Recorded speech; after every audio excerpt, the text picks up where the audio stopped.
Hello, my friends, and welcome to the brainstorming episode of the Backflow Incense Burner project series. This is Frida, my muse and inspiration for this project, as you'll find out throughout this episode. But I thought I would just begin by letting you know what you'll learn during this episode.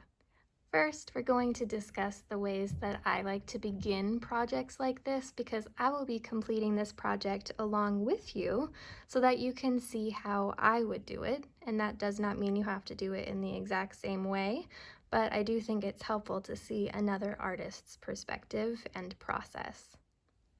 Next, we're going to talk about the 3 different types of backflow incense burner possibilities for you to create, because it's important to know what your options are before you start brainstorming and trying to make up your mind.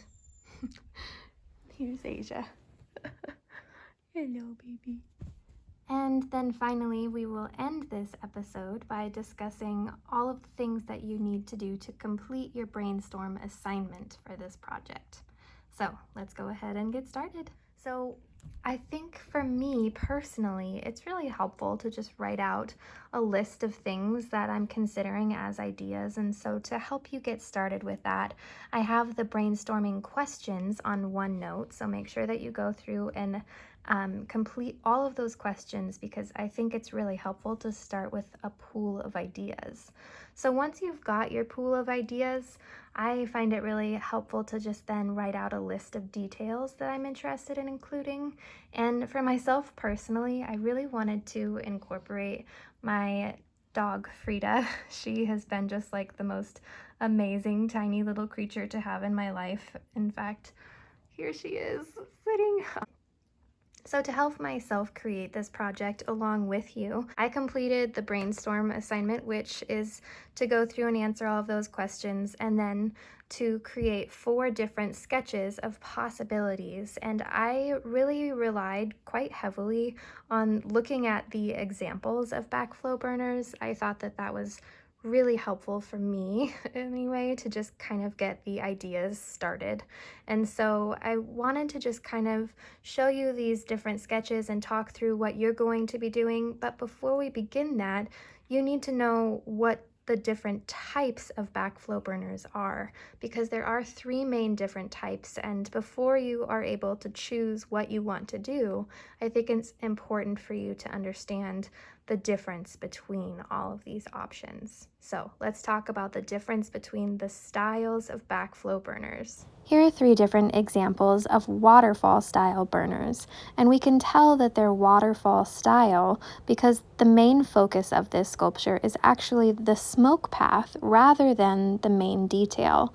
And while there are other little additional details, the main focus is really just the different layers that the smoke is hitting.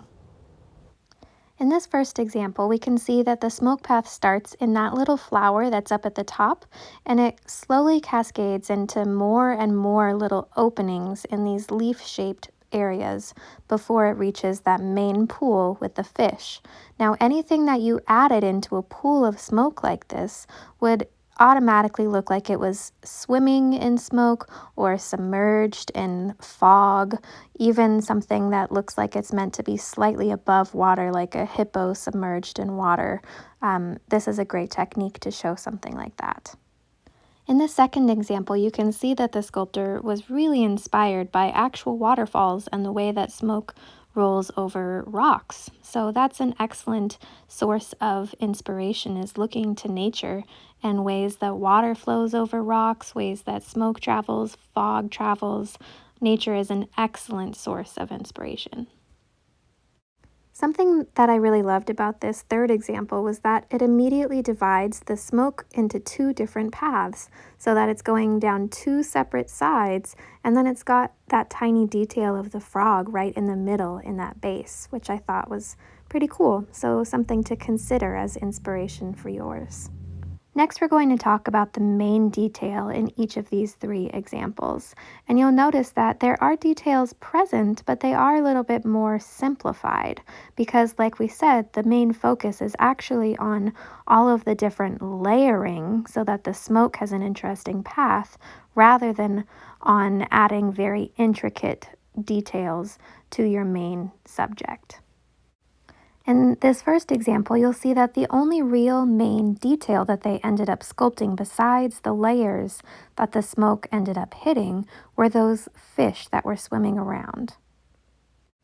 Again, in this second example, you'll see that the main detail is really just the way that the smoke path is traveling over those cliff edges, but the technical detail that we're going to focus on here is the fisherman and that little house that's up at the top. So those are the additional details that they added. And since those main details are simple, that definitely makes this an example of a waterfall burner because the smoke path was the focus.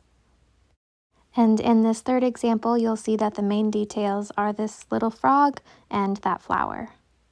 And the last topic we'll talk about with these waterfall burners is their base. So we're going to just go through and discuss different possibilities of things you can do for these. The first example is just a wide open cylinder, which I think the simplicity works well because of the detail that they've got in the waterfall section. In this second example, you can see that there was probably some inspiration based off of nature again, which goes with the rest of the sculpture. So I think that that works well as a possible theme. And in the third example, I thought that they did a great job providing a setting for that frog and a place for the leaves to land. So they gave him just that grassy patch with the flower next to him. The next type of incense burner we're going to discuss is the detailed focus burner. So we can tell it's a detail focused burner if there's a clear theme. If we can look at that burner and see that there was one common theme for all of these details, and there are a lot of details that go into the subject.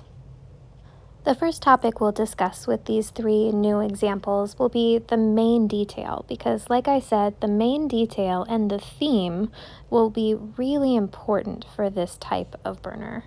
This first example is a little Buddha that is holding the incense cone in a little flower bowl in his lap. And you can see that there are a lot of really intricate textures in his hair, on his clothing, in that flower bowl. So there's a lot of detail that went into it, and there really aren't that many layers. It's mostly just going from that flower bowl into that lotus flower.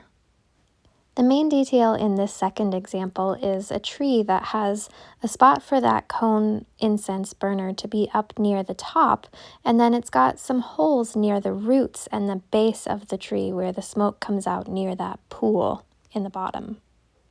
And the third example is a beautifully detailed unicorn head that has the smoke coming out of the mouth, and the cone is actually resting just at the top of the unicorn's head so that the smoke can travel through just a small tunnel in between those two spaces and go directly out the mouth.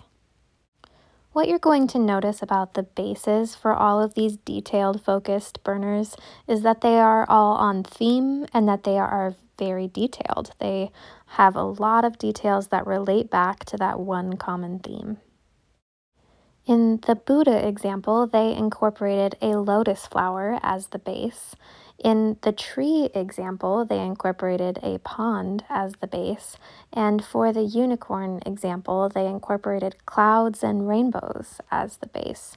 So as you can see, the theme is very strong with all of these detailed, focused burners. The final topic we'll discuss about these three examples is their smoke path. And you'll notice that the smoke path is actually very similar and very simple in all three examples.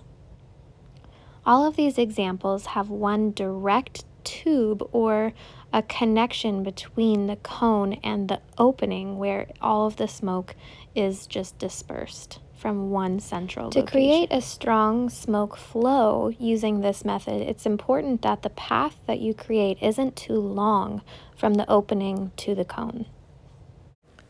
The final type of incense burner that I'm going to show you is called framework. And the way that you can recognize this type of burner is that they have a use of abstract design to give it some height. And typically the way that they've set up the burner cone is so that it has one direct line flowing down to a pool at the base. And so let me show you some key elements to these examples. One of the determining factors of a framework design is having some height to your sculpture. And so it's very common to see a direct line of smoke coming from these designs because that cone is up so high before it interacts with anything else. The main detail in a framework design is usually supported by some type of abstract design that's providing some type of height.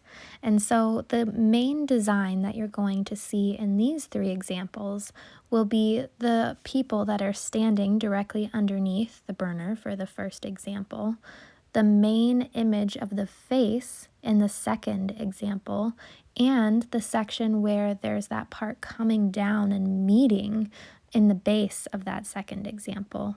And for the third example, the main detail is that most prominent design of the dragon face that's actually coming up off of the flat surface of that plate. And last but not least, we'll notice that the base for all three of these examples in the framework style of burner are very simplistic or even part of the sculpture and structure itself. So you can see that the plate is resting just up above that little pool that's collected right at the base. The example with the face that's got the straight line leading down to the attention to detail at the bottom, that doesn't even have a base at all. It's just incorporated into the sculpture itself. And that first example with the three people standing there are all just gathered over the top of a simplistic open cylinder with a slightly decorative border. So the base is fairly simplistic or incorporated into the design itself for these framework style burners. So now that we've gone over the three different options for the styles of backflow burners, I want to just talk you through my examples that I've drawn for my sketches for my brainstorm. So hopefully this will inspire some ideas for you. Feel free to take some things from mine, but also consider ways to make it your own.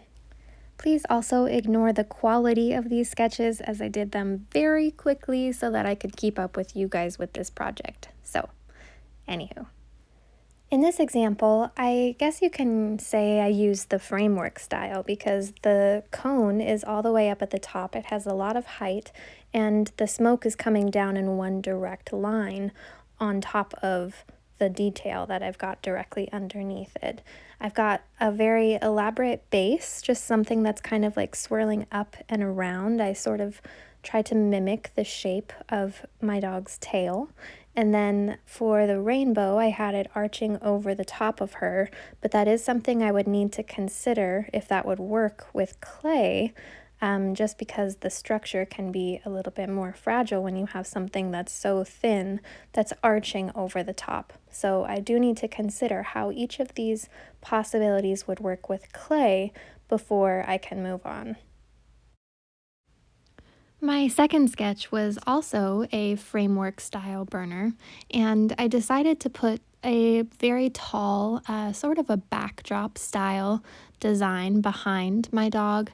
And the idea was that I was incorporating both my dog, named Frida, and my love for the artist Frida Kahlo. And so I was trying to incorporate a Spanish style design in the background with those three arched. My third sketch was a waterfall design, and I have my dog Frida holding a little flower where the incense cone would go, and so the smoke would travel down beneath that flower and into the leaf that she was sitting on, and then would go into two different directions. So My fourth and final sketch was probably a mixture of the detail focused burner and the waterfall burner. So I decided to try to enlarge my dog just a little bit, and I placed the incense cone on a flower that was next to my dog and had a leaf underneath it that was sort of leading into the flower that she was sitting on top of. And I decided to try to incorporate an interesting base underneath the flower, maybe something a little bit skinnier, just to make it look more flower-like. So that was my last sketch, and I'd say I'm not quite sold on any of these sketches as my final idea, but there are some things that I really liked. For the final stage of this part of the brainstorm, I went through and put stars next to all of my favorite parts of the different designs that I created, and I did that with the intention of taking all of my favorite parts of all four of my different sketches and bringing them together to make one final sketch that will flow into a big pool at the bottom, and then I would add in a couple extra flowers in the base. I think I would also add a coil at the bottom of the base just to make it look a little bit neater, and probably a few more details as well. So that was another possibility. The flowers that she wears on her headbands on the actual structure itself. I also starred that I had these little circle details that I thought were kind of interesting. So a lot of my final details did come from this design, but some other things that I was considering incorporating was maybe making the whole entire base, so this whole section, into a flower, so something similar to what I've done here. So for my final, I might combine those ideas. Same with incorporating this flower, so having her holding a flower still, but maybe incorporating just a spot where I could incorporate a stick of incense rather than a cone. And I also liked the idea of adding in a rainbow on the hood itself. So I'm going to try to take all of these different ideas and combine them into one really awesome idea. So I recommend doing this once you've finished all four of your sketches for this step. Thanks for watching!